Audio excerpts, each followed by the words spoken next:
नमस्कार, जय हिंद साथियों अगर आपसे कोई कहे कि एक मछुआरे का बेटा भारत का मिसाइल मैन और राष्ट्रपति बनेगा तो शायद ये बात सुनकर आपको अजीब लगेगा और शायद हंसी भी आएगा। लेकिन दोस्तों, डॉक्टर एपीजे अब्दुल कलाम ने यह बात को बिल्कुल हकीकत में दोस्तों सच कर दिखाए और मिसाइल मैन नाम से वो प्रचलित हुए। आखिर उनके नाम में मिसाइल मैन कैसे जुड़ा और भारत के राष्ट्रपति कैसे बने, ये बातें दोस्तों हम लोग एक एक करके आगे समझेंगे और जानेंगे उनके जीवन के कुछ मज़ेदार कहानियों के बारे में। आपको अच्छा लगेगा जानकर इसके बारे में। इससे पहले एक छोटी सी रिक्वेस्ट है कि आप हमारे चैनल पर पहली बार आए हैं तो वीडियो को लाइक करें और चैनल को सब्सक्राइब। 15 अक्टूबर 1931 की तमिलनाडु के रामेश्वरम में दोस्तों साधारण मुस्लिम परिवार में जन्मे थे, जिनका नाम था अब्दुल कलाम। पिता एक मछुआरे थे जो नाव चलाया करते थे और एपीजे अब्दुल कलाम बहुत ही पढ़ाई में दिलचस्पी रखते थे। दोस्तों, छोटे कलाम समुंदर के पास अक्सर जाया करते थे, लेकिन उनका जो मन था समुंदर को देखने में नहीं, उनका मन तो चिड़ियों को उड़ते हुए देखना और जो आसमान में उड़ रही थी एरोप्लेन, उनको देखने में थी।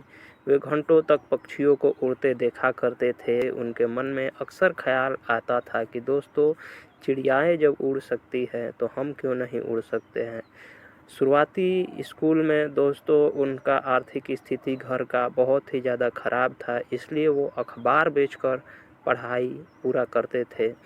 उनके बारे में दोस्तों मज़ेदार किस्सा थोड़ी सी ये है कि एक बार स्कूल टीचर ने हवाई जहाज़ के चित्र बनाकर और कुछ समझाया, तो कलाम छोटे थे तो उनके मन में उत्सुकता जागा और उन्होंने पूछा कि सर ये आखिर उड़ता कैसे है। टीचर बोला, बेटा अगर तुम ज़्यादा सवाल पूछोगे तो मैं तुम्हें ही उड़ा दूंगा। अब ये बात सुनकर टीचर के जितने भी छोटे क्लासमेट थे वो सभी हंसने लगे। बेचारे कलाम अब करते भी क्या।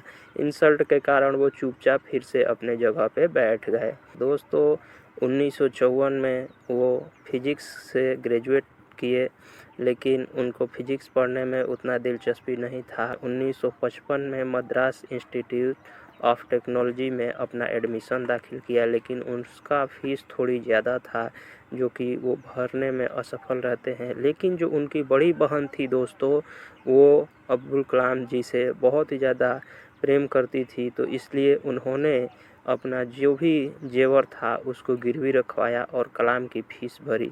कलाम जी को ये बात बहुत ही ज़्यादा अच्छा नहीं लगा। तब उन्होंने अपने मन में ठाना कि एक दिन अब तो मुझे बड़ा करके कुछ दिखाना ही होगा। 1960 में भारत के रक्षा अनुसंधान संगठन, जिसको हम लोग DRDO कहते हैं, डिफेंस रिसर्च डेवलपमेंट ऑर्गेनाइजेशन इसका फुल फॉर्म होता है, उसमें उन्होंने पहला ओवरक्राफ्ट जो प्रोजेक्ट था वो बनाया, लेकिन वो उतना खास नहीं हुआ, उसमें उनको मज़ा भी नहीं आया।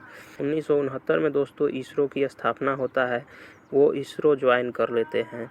यहाँ पर उन्होंने पहला सैटेलाइट जो था वो लॉन्च किए, उसका नाम था SLV, हिंदी में कहते हैं satellite launch vehicle.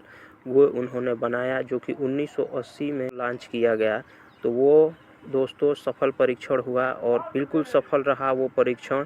Bharat space power बन गया, पूरे दुनिया में भारत का नाम रोशन हुआ। फिर से वो DRDO वापस आए और मिसाइल बनाना चालू किया। अब कलाम जी का असली खेल यहाँ से शुरू हुआ। भारत की पहली बैलिस्टिक मिसाइल जो थी अग्नि और पृथ्वी, वो उन्होंने बना ही दिया। 1992 में दोस्तों भारत के रक्षा सलाहकार बन गए। अब वे भारत के सबसे बड़े रक्षा वैज्ञानिकों में से एक बन गए थे। उनकी अब प्रतिष्ठा पूरे देश विदेशों में उनका नाम गूंज रहा था। पोखरण परमाणु परीक्षण जो हुआ 1998 में, उनमें भी उनका अहम भूमिका था।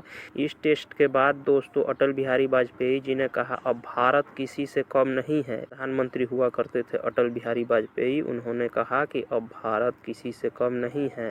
सारी मीडिया ने दोस्तों बहुत ही ज़्यादा अब्दुल कलाम जी को आदर भाव देने लगी। इसी कारण से सारे मीडिया ने उनको मिसाइल मैन ऑफ इंडिया कहकर संबोधित किया।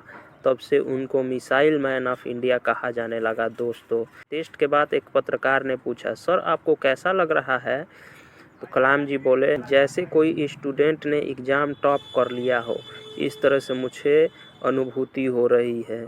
ये बातें दोस्तों सुनकर मीडिया बहुत ही ज़्यादा भावुक हुए और उनकी बातों को बार बार ब्रॉडकास्टिंग किया गया न्यूज़ चैनलों पे। बात है 2002 की दोस्तों। वो भारत के राष्ट्रपति के लिए चुने गए और राष्ट्रपति बन गए दोस्तों। 25 जुलाई 2002 को भारत के 11वें राष्ट्रपति बने। जनता से वो इतना प्रेम करते थे कि लोग उन्हें भारत का राष्ट्रपति नहीं, जनता का राष्ट्रपति कहने लगे थे। उन्होंने राष्ट्रपति भवन को एक साइंस सेंटर में बदल दिया था। उनके दोस्तों इतनी कारनामे थी। एक और मज़ेदार कहानी थोड़ी उनके बारे में है दोस्तों कि एक बार एक बच्चा राष्ट्रपति भवन में मिला और पूछा, सर आप तो इतने बुजुर्ग हो, आप कितनी मिसाइलें बना चुके हैं? कलाम जी ने हंस जवाब दिए कि मिसाइल तो बहुत बनाई है, अब मैं साइंटिस्ट की नई पीढ़ी बना रहा हूँ। बच्चा ये बातें सुनकर बहुत ही ज़्यादा खुश हुआ और बोला कि मैं भी अब आपके स्कूल में दाखिल होना चाहता हूँ। ऐसे ही करते करते 2012 आ गया दोस्तों। 2012 में उन्होंने युवा पीढ़ी को प्रेरित करने के लिए उन्होंने मिशन शुरू किया। उस मिशन का दोस्तों यही मकसद था कि हर बच्चा बड़ा सपना देखे और उसे पूरा करे। 27 जुलाई 1915 को एक अद्भुत घटना हुआ दोस्तों। IIM शिलोंग में भाषण दे रहे थे, तो भाषण देते समय अचानक उनको हार्ट अटैक आ गया। उनका जो आखिरी शब्द था वो कहे थे कि कीप लर्निंग। पूरे देश रो पड़ा दोस्तों, लेकिन उनका सपना आज भी करोड़ों युवाओं के दिलों में जिंदा है दोस्तों। कलाम साहब से जो सीखने वाली बातें थी दोस्तों, बड़े सपने देखो, एक मछुआरा का बेटा मिसाइल मैन बन सकता है तो तुम भी कुछ बड़ा कर सकते हो। हारो मत, अगर आपका रॉकेट फेल हुआ तो दूसरी बना लोगे, लेकिन ज़िंदगी में हार मत मानो।